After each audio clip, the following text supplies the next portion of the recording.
અમુક ડીશનું હોટેલ કે રેસ્ટોરન્ટના મેનુમાં નામ વાંચતા જ એવું થાય કે નામ આટલું અઘરું છે તો ડીશ બનાવવી કેટલી અઘરી હશે.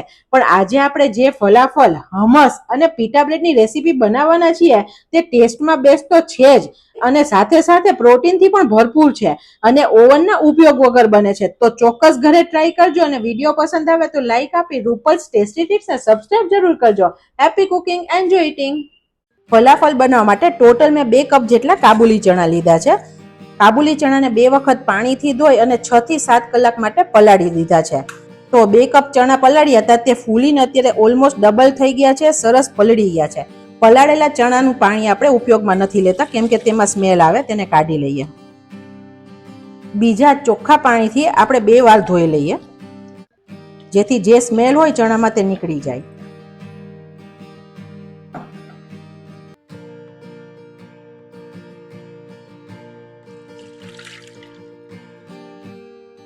ફ્રેન્ડ્સ, ફલાફલ છે એ એક જાતની ટીકી છે. જેમ આપણે કટલેટ બનાવીએ ને તેવી રીતની ટીકી છે, પણ આ ચણાથી બને છે, ખૂબ પ્રોટીનથી ભરપૂર છે અને ટેસ્ટમાં મસ્ત લાગે છે.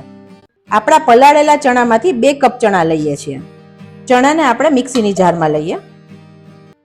આમાં બિલકુલ પાણી નિતારી દીધું છે, આમાં પાણીનો ભાગ ન હોવો જોઈએ. એક સમારેલી ડુંગળી ઉમેરીએ છીએ. 5 કળી લસણ એડ કરીએ છીએ. જો તમે લસણ ડુંગળી નથી ખાતા તો તમે સ્કીપ કરી શકો છો.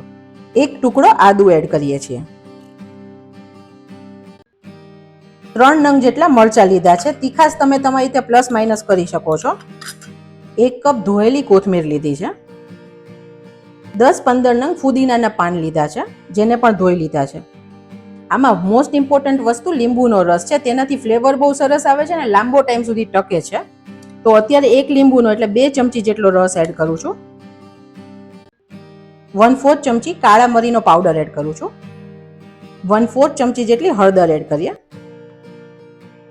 અડધી ચમચી કાશ્મીરી લાલ મરચું એડ કરીએ. અડધી ચમચી ધાણા જીરું એડ કરીએ. 2 ચમચી સફેદ તલ એડ કરીએ. 3/4 ચમચી જેટલું આપણે મીઠું એડ કરીએ છીએ. આ મિશ્રણને આપણે અધકચરું ક્રશ કરીએ અને આપણે પાણીનો ઉપયોગ નથી કરવાનો. પાણી વગર ક્રશ કરીએ છીએ ને તો આવી રીતે અડધું ક્રશ થાય પછી ઉપર નીચે કરવાનું, જેથી સરસ બધી જગ્યાએ ક્રશ થઈ જાય. આપણે કાઢી લઈએ. તમે જો એકદમ ફાઇન પેસ્ટ નથી, થોડું દરદરું મિશ્રણ છે. હવે ફ્રેન્ડ્સ, આ મિશ્રણને આપણે બાઇન્ડિંગ આપવું પડે કેમ કે આની સીધી ટીકી આપણે ન વાળી શકીએ. તો બાઇન્ડિંગ માટે અત્યારે આપણે ચણાના લોટનો ઉપયોગ કરીએ છીએ. મેં અત્યારે અડધો કપ ચણાનો લોટ લીધો છે. જરૂર પ્રમાણે એડ કરી ટીકી વળે તેટલો એડ કરવાનો કેમ કે ચણાનું મોઇસ્ચર બધે અલગ અલગ હશે. અત્યારે આપણે પહેલા 3 ચમચી જેટલો નાખીએ છીએ. મિક્સ કરીએ. હજુ મિશ્રણ ઢીલું છે.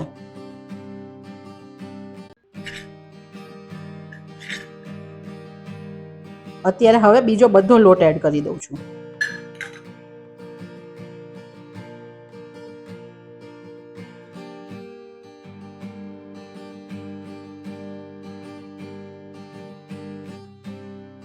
હવે આપણે આ ટાઈમે આમ વાળીને જોવાનું કે આપણે ફલાફલ વાળી શકીએ એવું છે.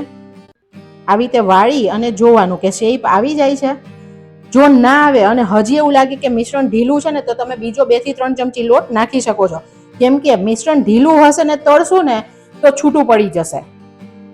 ફ્રેન્ડ્સ, તમે એક વસ્તુ નોટિસ કરી કે આપણે જે ચણા વાપર્યા ને તે પલાળેલા વાપર્યા છે, બાફેલા નથી વાપર્યા. તો ચણા અંદરથી સરસ ચડે, પચવામાં ભારે ના પડે ને તેની માટે આપણે 1/4 ચમચીથી થોડો ઓછો બેકિંગ સોડા એડ કરી છે, જેથી ફલાફલ પચવામાં એકદમ સરળ રહેશે. બીજું કે આ વસ્તુ એટલી ભાવે છે ને તો થોડી પ્લસ ખવાય ને તો પણ વાંધો નહીં આવે. હવે સરખું મિક્સ કરી દઈએ. આપણે અંદર લીંબુ નાખ્યું છે તો સોડા એક્ટિવેટ થઈ જ જવાનું છે. તમે જુઓ, કલર પણ ચેન્જ થઈ ગયો ને મિશ્રણ પણ હલકું થઈ ગયું. અને તમને બતાવું મિશ્રણ અત્યારે કેવી કન્સિસ્ટન્સીમાં છે. આપણે આમ હાથેથી વાળીએ ને તો સરસ વળી જાય તેવી કન્સિસ્ટન્સીમાં મિશ્રણ છે. આ મિશ્રણ આપણે બનાવશું ને ત્યાં જ આજુબાજુ જે લોકો ફરતા હશે ને તે કહેશે આજે તો રેસ્ટોરન્ટ જેવી સુગંધ આવી રહી છે. આ મિશ્રણને સોડા નાખ્યા પછી આપણે રહેવા નથી દેવાનું, તરત આપણે બોલ બનાવી દેવાના છે. હાથમાં થોડું તેલ લઈએ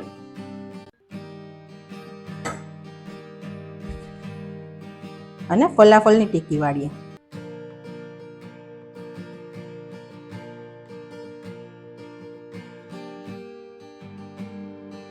આની સાઈઝ બહુ મોટી નથી કરતી, આટલી નાની સાઈઝ બરોબર છે. અને આવી રીતે સેજ દબાવેલો શેપ કરવાનો.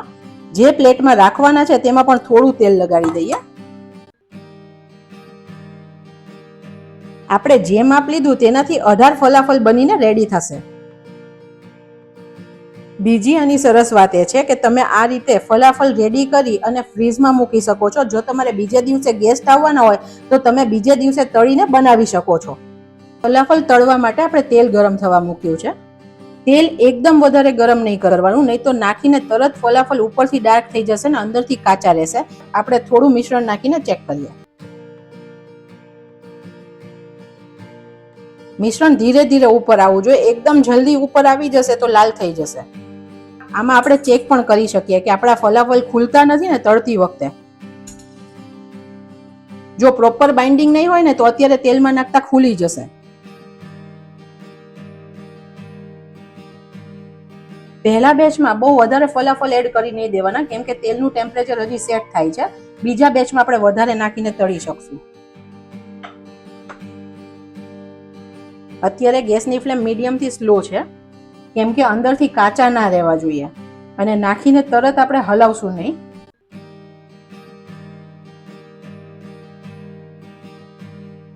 આપણે બેકિંગ સોડા નાખીએ ને તો સરસ ફૂલશે પણ ખરા. જો તમે જુઓ, સરસ ફૂલે છે. આપણે જે સાઈઝ કરી હતી ને તેનાથી ઓલમોસ્ટ ડબલ સાઈઝ થઈ જાય છે. હવે આપણે પલટાવીએ. તમે જુઓ કેટલું મસ્ત ફૂલ્યું છે એકદમ. ફલાફલને પ્રોપર ક્રિસ્પી અને ગોલ્ડન તળવાના છે. ફલાફલને આપણે કાઢી લઈએ. એકદમ મસ્ત ફલાફલ બન્યા છે. અને આપણે આવા કોઈ જાળીવાળા વાસણમાં તેને કાઢવાના, જેથી સરસ ક્રિસ્પી રહેશે. ફલાફલ એકદમ સરસ ક્રિસ્પી બન્યા છે. હવે આપણે જે ચણા બચ્યા હતા ને તેમાંથી એક ડીપ બનાવીએ, જેને ફલાફલ સાથે ખાવામાં આવે છે અને જેને હમસ કહેવાય છે. જનરલી આપણે શું કરી, કોઈ પણ ટીકી કે કોઈ પણ વસ્તુ આપણે સોસ સાથે ખાઈ લઈએ, પણ આ સોસ સાથે નથી ખવાતું. આ ડીપ સાથે ખવાય છે. બહુ ટેસ્ટી લાગે છે. તેના માટે આપણે કુકર લીધું છે. અને જે ચણા હતા તેમાંથી 2 કપ ચણા લઉં છું. 2 કપ ચણા સામે 2 કપ આપણે પાણી એડ કરીએ છીએ.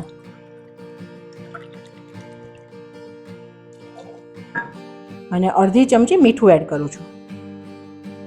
મીડિયમ ગેસની ફ્લેમ પર કુકરના ઢાંકણામાં રીંગ લગાડી 5 થી 6 વિસલ કરવાની છે. આ ચણા એકદમ પ્રોપર ચડવા જરૂરી છે, તો આપણે 5 થી 6 વિસલ કરીએ છીએ. ચણાનું કુકર ઠંડુ થાય ત્યાં સુધી પિતા બ્રેડ માટે આપણે લોટ બાંધી દઈએ. અને આ પિતા બ્રેડ છે તે ફલાફલ ને હમસ જોડે ખાવામાં આવે છે. તમે આને એકલી મેંદાથી પણ બનાવી શકો છો, પણ આપણે અત્યારે અડધો મેંદો અને અડધો ઘઉંનો લોટ લીધો છે, તો મેં 1 કપ ઘઉંનો લોટ લીધો છે અને 1 કપ મેંદો એડ કરું છું. જનરલી પિતા બ્રેડ યીસ્ટથી બને છે, પણ અત્યારે આપણે તેનો ઉપયોગ નથી કરતા. આપણે અડધી ચમચી દળેલી ખાંડ એડ કરીએ છીએ. અડધી ચમચી મીઠું એડ કરીએ છીએ. પિતા બ્રેડને સરસ ફૂલાવવા માટે 1/4 ચમચી જેટલો બેકિંગ સોડા એડ કરીએ છીએ. બેકિંગ સોડાને આપણે આવી રીતે કાપીને લઈએ છીએ. 2 ચમચી તેલ એડ કરીએ છીએ. અને સોડા એક્ટિવેટ કરવા અને સરસ સોફ્ટ બનાવવા માટે આપણે 3 ચમચી જેટલું દહીં એડ કરીએ છીએ. બધું સરસ મિક્સ કરી દઈએ. અત્યારે આપણે પિતા બ્રેડ ઓવન વગર બનાવશું.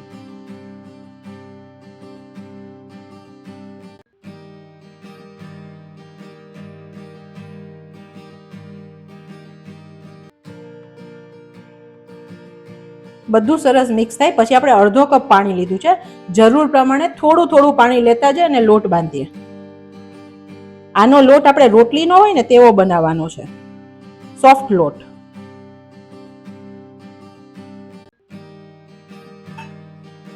પાણીમાં વેરિએશન આવી શકે છે, કેમ કે ઘઉંનો લોટ ને મેંદો અલગ અલગ પાણી શોષી શકે છે, તો થોડું પ્લસ પાણી તમારે જોઈ શકે છે.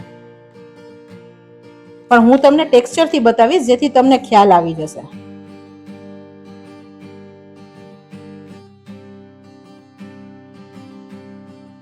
અત્યારે મેં પણ અડધો કપ પાણી લીધું હતું, તે બધું વપરાઈ ગયું છે અને હજુ લોટ બંધાયો નથી.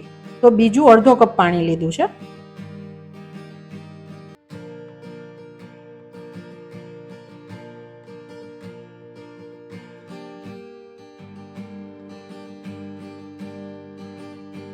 આપણો લોટ સરસ રોટલી જેવો સોફ્ટ છે, તમે જુઓ એકદમ સરસ સોફ્ટ લોટ છે. અને આટલો લોટ બાંધવા માટે મેં ટોટલ 3/4 કપ પાણી વાપર્યું છે.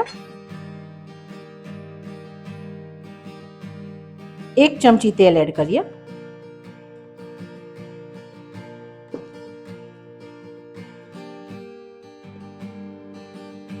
લોટને ઢાંકીને 30 મિનિટનો રેસ્ટ આપીએ.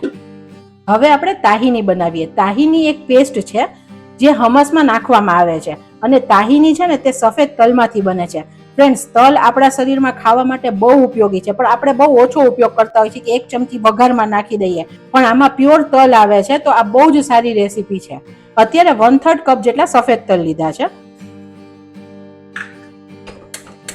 એકદમ ધીરા ગેસે શેકી લઈએ. ફ્રેન્ડ્સ, આ છે મિડલ ઇસ્ટર્ન રેસીપી, પણ જે આપણો ઇન્ડિયન ટેસ્ટ છે કે જે ચટાકેદાર ટેસ્ટ છે ને તે બધો ટેસ્ટ આ રેસીપીમાં છે. તો આપણને પણ ખૂબ ભાવે છે આ રેસીપી. અને કરવામાં એવી છે કે ઘરની જ બધી વસ્તુ છે, કોઈ સ્પેશિયલ વસ્તુ નથી લાવવાની. છોલે ચણા છે, બધી વસ્તુ આપણા ઘરમાં હોય. દહીં, બેકિંગ સોડા, કંઈ જ આપણે નવું નથી લાવતા. અને બહુ સાદા મસાલાથી બહુ ટેસ્ટી વાનગી બને છે. અને આના માટે આપણે રેસ્ટોરન્ટમાં બહુ રૂપિયા આપીએ છીએ. હવે તલ સરસ ફૂટે છે, ક્રંચ પણ સરસ થઈ ગયો છે, અને થોડો કલર પણ ફરી ગયો છે. તો આપણે ગેસની ફ્લેમ બંધ કરીએ છીએ અને આપણે મિક્સરની જારમાં લઈ અને ઠંડુ થવા દઈએ. હવે તલ ઠંડા થઈ ગયા છે, ક્રશ કરી દઈએ. હવે તલ આપણા આવા ક્રશ થઈ ગયા છે, એકદમ સરસ સ્મૂથ. ઓથેન્ટિક તાહીની છે ને તે હંમેશા ઓલિવ ઓઇલથી બને છે. જો ઓલિવ ઓઇલ નથી તો તમે ઘરમાં કોઈ પણ તેલ હોય ને તેનો ઉપયોગ કરી શકશો. અત્યારે હું ઓલિવ ઓઇલનો ઉપયોગ કરું છું. 2 ચમચી તેલ નાખું છું. તમારે જો રિયલ ટેસ્ટ જોતો હોય તો આપણે ઓલિવ ઓઇલ વાપરશું, અને એમ પણ શરીર માટે પણ સારું છે.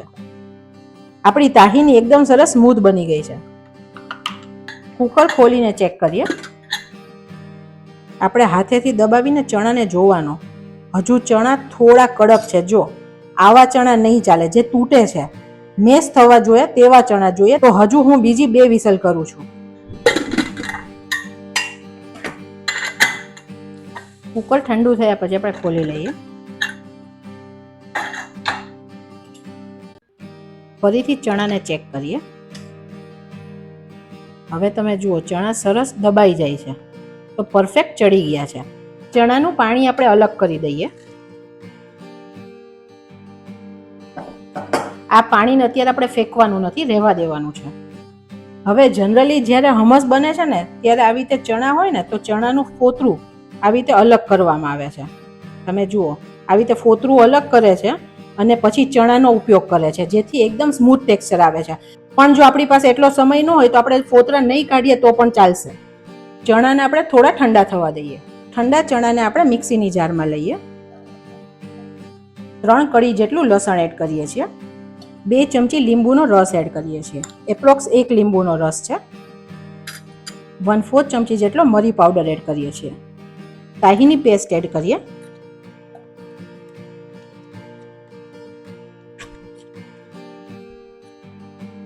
એક બરફનો ટુકડો એડ કરીએ છીએ. 1 ચમચી ઓલિવ ઓઇલ એડ કરીએ છીએ.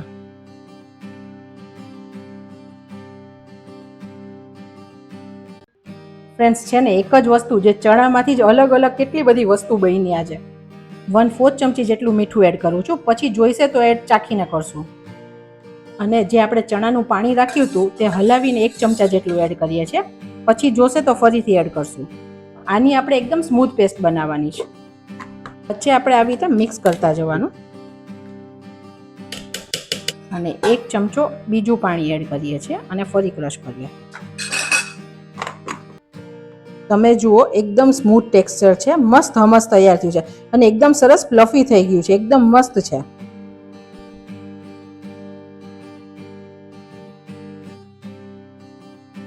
સરસ આપણે થોડું ફ્લેટ કરી દઈએ. ઉપરથી સર્વિંગમાં પણ હમસમાં ઓલિવ ઓઇલ પડે છે. લાલ મરચું પાવડર નાખીએ. પેપ્રિકા હોય તો તમે પેપ્રિકા પણ નાખી શકો છો.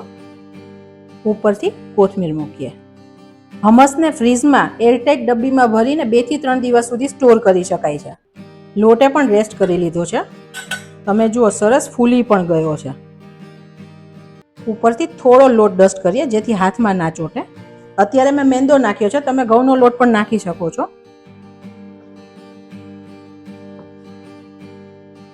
એકદમ સરસ લોટનું ટેક્સચર થઈ ગયું છે. તમને અત્યારે એવું લાગે કે વધારે ઢીલો છે ને અને હાથમાં ચોટે છે તો 1 ચમચી જેટલો વધારે મેંદો પ્લસ કરી અને પછી કરી શકો છો.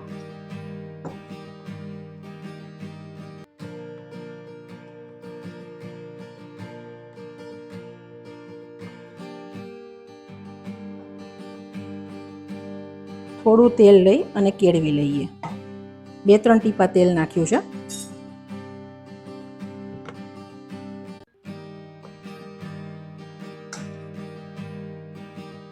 લોટ આપણો સરસ રેડી થઈ ગયો છે. હવે આપણે થોડો મોટો લુવો લઈએ અને આવી રીતે થોડો ટક કરી લઈએ. તમારે જે સાઈઝની પીતા બ્રેડ બનાવી હોય ને તે સાઈઝનો લુવો બનાવવાનો.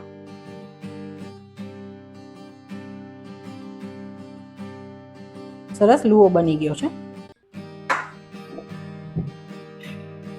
થોડો લોટ પાટલીમાં ડસ્ટ કરી અને થોડો લુવાની ઉપર નાખીએ જેથી ચોટે નહીં. ફ્રેન્ડ્સ, તમને લાગતું હશે કે આ તો રોટલી જ છે ને, પણ રોટલીમાં આપણે ખાંડ, બેકિંગ સોડા, દહીં વગેરેનો ઉપયોગ નથી કરતા. આ ફર્મેન્ટેડ રોટલી છે એટલે કે એનો બ્રેડ જેવો ટેસ્ટ આવે છે. મેંદો છે એટલે થોડી ખેંચીને વણવાની, કેમ કે પહેલા મોટી લાગશે પછી હાથમાં લેશો ને તો રોટલી પાછી નાની લાગવા લાગશે. અને એકદમ પતલી નથી કરવાની, આપણે થોડી થીક રાખવાની છે. આપણે નોનસ્ટિકની તવી ગરમ થવા મૂકી દીધી છે. ચેક કરીએ. લોઢી સરસ ગરમ થઈ ગઈ છે. રોટલીને ઉપાડી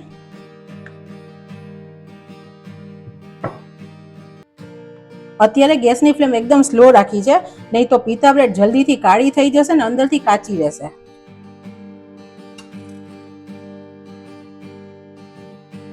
ઉપર બબલ્સ આવી જાય પછી પલટાવીએ. અહીંયા તમે જુઓ બધી સાઈડ હવે ફૂલવા લાગ્યા છે, મોટા મોટા બબલ્સ આવે છે. હવે બીજી સાઈડ પલટાવીએ.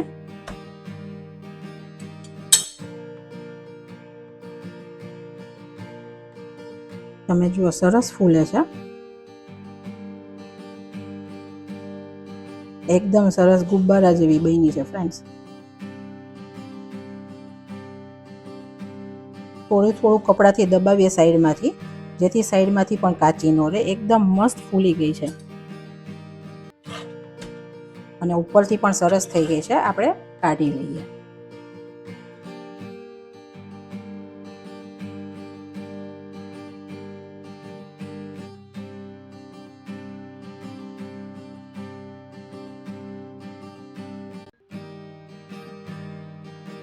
એકના 2 ભાગ કરીએ. તમે જુઓ આવું સરસ પોકેટ તૈયાર થઈ ગયું છે. હમસ બનાવ્યું તે સ્પ્રેડની જેમ લગાડવાનું છે. સરસ પરફેક્ટ લગાડવાનું, થોડું વધારે પણ લગાડશું.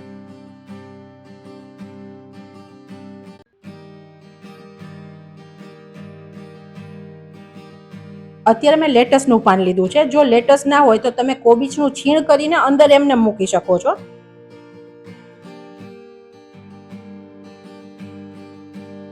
હવે ફલાફલની પેટી મૂકીએ. સેજ દબાવી દઈએ આવી રીતે હાથેથી. અત્યારે 2 પેટી આવી જાય છે. 1 ટમેટાની સ્લાઈસ મૂકીએ છીએ